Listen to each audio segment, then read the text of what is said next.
Greetings, my family in Christ. I hope you're doing well today.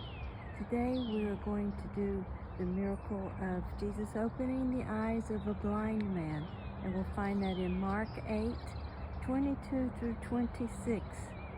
They came to Bethsaida, and some people brought a blind man and begged Jesus to touch him.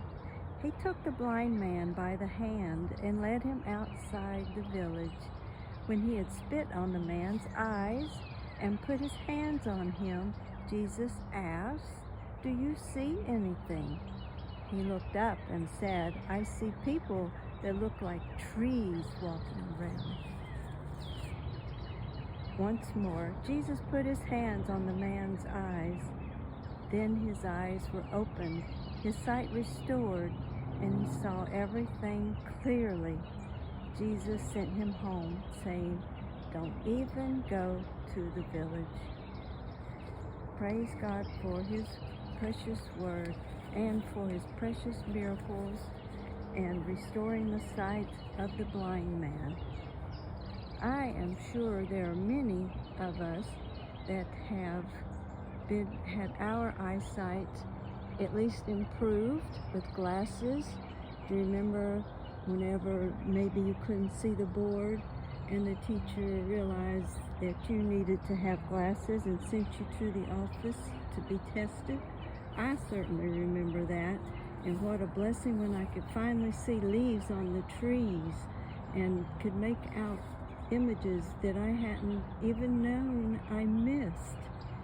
So a good analogy would be when we have our eyes finally open to things that we hadn't even thought about or knew we should be thinking about, and then how precious that is and how special and how much we've missed.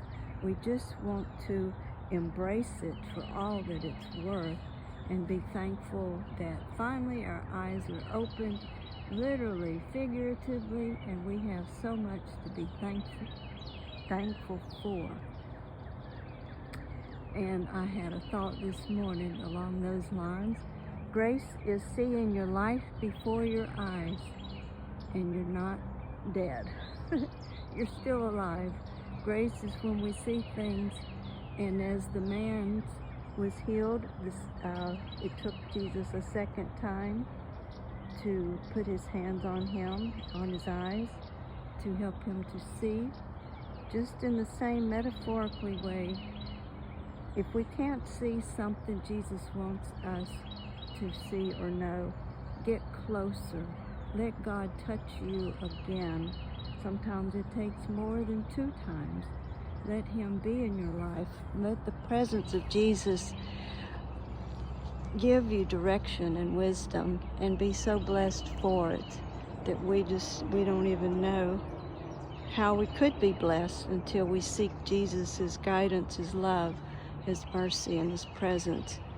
And there are a lot of beautiful things even on the ground, and as we watch, there'll be petals falling. Even the petals on the ground have beauty to them. So nothing is lost with God. Everything has beauty, even as these petals wither away and become dirt, then they will give nourishment to something else growing. In Jesus' circle of life, so to speak, his plans for us are simply amazing, and they go without our full understanding, and we have to have our eyes open time and time again, literally, figuratively, and we can be so blessed, and we can bless others by his love through us, shining his light through us. And there is a beautiful bloom. There are so many beautiful blooms on this tree right now. It's finally just opened up, and it's just full of blooms, and the petals will just fall off right in front of your eyes. So that's kind of sad. But it is a rebirth, a regeneration. Look at this little one that's just opening up. Isn't that beautiful? You all have a blessed day. Seek your blessings, enjoy them. Thank God for them. Amen.